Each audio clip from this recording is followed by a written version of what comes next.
Assalamualaikum warahmatullahi wabarakatuh. Kami yang terdiri dari saya Amalina Atiko dan teman saya Diananda Ratnaswari, kemudian ada Anifatul Fauzia dan Alif Aida akan mempresentasikan mengenai akuntansi sosial. Simak ya. Pengertian akuntansi sosial menurut para ahli. Menurut Warren dan kawan-kawan menyebutkan bahwa akuntansi sosial ini merupakan sistem informasi yang menghasilkan suatu laporan kepada pihak-pihak yang berkepentingan tentang aktivitas ekonomi serta kondisi di perusahaan. Menurut Henry Scham pada tahun 1994 juga menyatakan bahwa dalam akuntansi sosial ini perusahaan harus melihat lingkungan sosialnya juga, antara lain masyarakat, konsumen, pekerja, pemerintah, serta pihak lain yang mendukung kegiatan operasional perusahaan tersebut.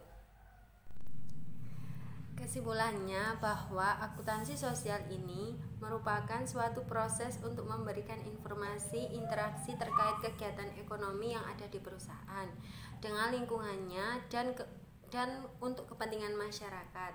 Selain itu, akuntansi ini juga memberikan manfaat untuk mengukur serta mengevaluasi kinerja sosial yang dilakukan oleh perusahaan. Tujuan akuntansi sosial ada 3. Yang pertama, mengukur kontribusi sosial kepada perusahaan. Yang kedua, membantu dalam proses penentuan strategi perusahaan.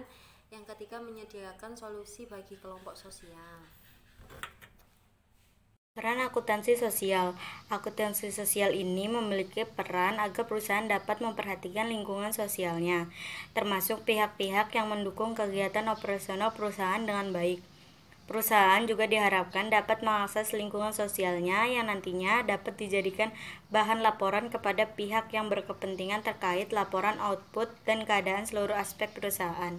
Akuntansi sosial ini juga dijalankan berdasarkan prinsip, metode, konsep yang agar dapat menghasilkan informasi yang akurat untuk membuat kebijakan aktivitas sosial perusahaan.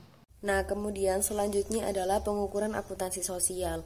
Nah, metode yang bisa dipakai untuk pengukuran akuntansi sosial diantaranya yaitu yang pertama bisa menggunakan penilaian dengan menggunakan opportunity cost approach. Terus yang kedua bisa juga menggunakan daftar kuesioner. Yang ketiga bisa menggunakan hubungan antara kerugian massal dengan permintaan untuk barang perorangan dalam menghitung kerugian masyarakat. Terus bisa juga menggunakan reaksi pasar dalam menentukan harga. Beberapa teknik pengukuran yang bisa dipakai diantaranya yaitu yang pertama penilaian pengganti, yang kedua teknik survei, terus yang ketiga biaya pencegahan dan perbaikan, kemudian yang keempat adalah penilaian dari penilai independen, dan yang kelima adalah putusan pengadilan. Pelaporan dan pengungkapan akuntansi sosial. Praktik akuntansi sosial terdiri dari 1. Praktik yang sederhana, 2. Praktik yang lebih maju, 3. Praktik yang paling maju. Faktor yang mempengaruhi sosial atau social disclosure. 1. Peraturan pemerintah, 2. Penerapan standar, 3. Interest group, 4. Kesadaran pemasahan.